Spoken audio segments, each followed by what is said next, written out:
When the internet collapsed in 2027, the world didn't stop, but for some people it came dangerously close.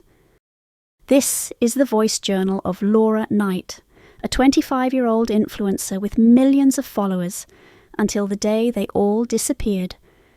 No signal, no comments, no audience, just her voice in the silence. I woke up and instinctively reached for my phone, a reflex so automatic it still surprises me. But the screen was blank.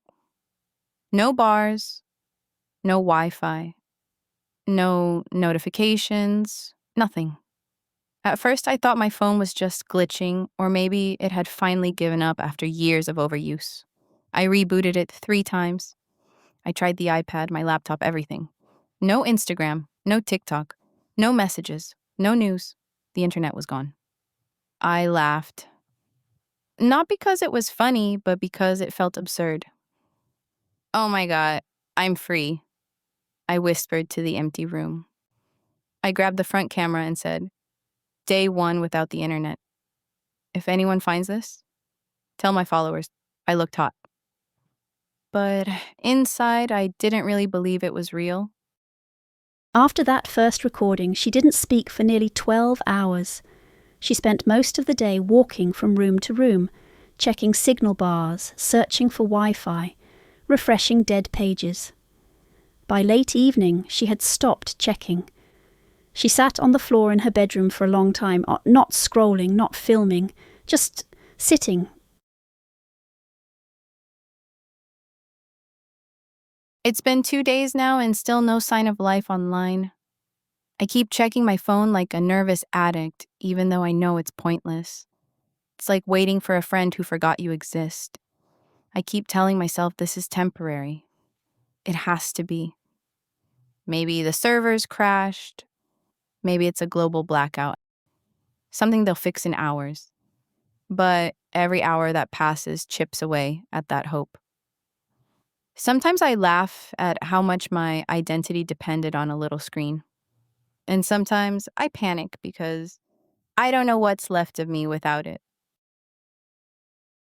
For most of the second day, she stayed inside, moving between the same 3 rooms, checking her phone every hour, even though she already knew what she'd find. Nothing. Not even those annoying system notifications she used to swipe away without reading. She rewatched old stories she'd saved to her camera roll, scrolled through screenshots of tweets that didn't age well, laughed out loud at a meme, then immediately felt weird about it. The silence wasn't frightening yet, just unfamiliar. The kind of quiet that makes you notice things, the hum of the fridge, the sound of your own chewing, the way the afternoon light shifts across the floor. That night she laid on the couch fully dressed, staring at the ceiling, holding her phone like it was still doing something. On day 3, she finally left. Not out of panic, just curiosity. She wanted to see if the outside world looked as frozen as her feed.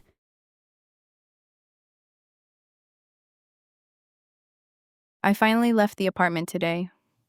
Not because I had anywhere to go, just needed to see if the world still looked the same. It kinda does, but it doesn't. I ran into Mia at the cafe. She had her vlogging camera with her, not filming, not even holding it up, just sitting on the table next to her, like a handbag she didn't know how to leave behind. She said she brought it out of habit. "It feels weird not carrying it," she mumbled, like she was confessing something. We sat in that silence for a second, then drifted into easier ground. We joked about that girl Taylor, who was mid-yoga live stream when the signal died. She posted to her story 5 times, or tried to. Then she texted me like, "Hey, is Insta down or am I being shadow banned again?" We laughed, but I think we're all just pretending it's funny. I tried to buy a matcha, but they weren't taking cards. No internet, no tap to pay. I had to Venmo the barista. but the app just spun like it was thinking, so I walked out without it.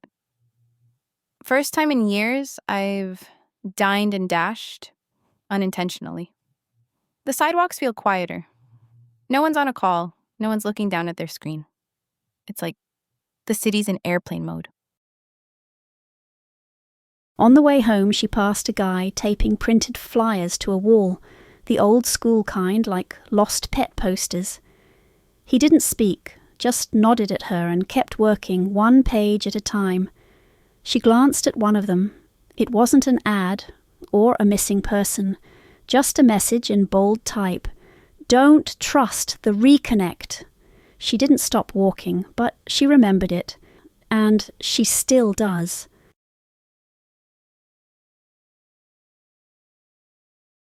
I thought I'd miss the internet less, but the truth is, I miss the noise. Even the bad parts, the trolls, the spam, the endless scroll, anything but this deafening silence. Sometimes I catch my reflection and want to pose the way I used to. Then I remember there's no one watching anymore. It's like performing in an empty theater. The spotlight is cold, the audience gone. And the silence. It's louder than any notification ever was. I needed to do something, anything, to break free from these thoughts. So I decided to cook. Not for the camera, not for likes, just because I was hungry.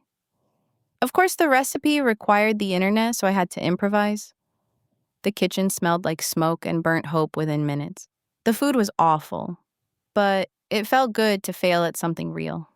No filters, no edits, no retakes. I watched the food burn and laughed like I haven't in weeks. Maybe for the first time since this all started. The smoke alarm beeped for 6 minutes before she figured out how to shut it off. The silence afterward was satisfying. For the first time, she didn't reach for her phone to share it. That evening, she stood at her window for hours, watching a man try and fail to get a radio signal.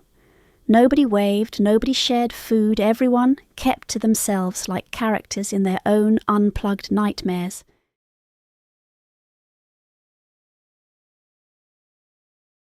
The silence broke today.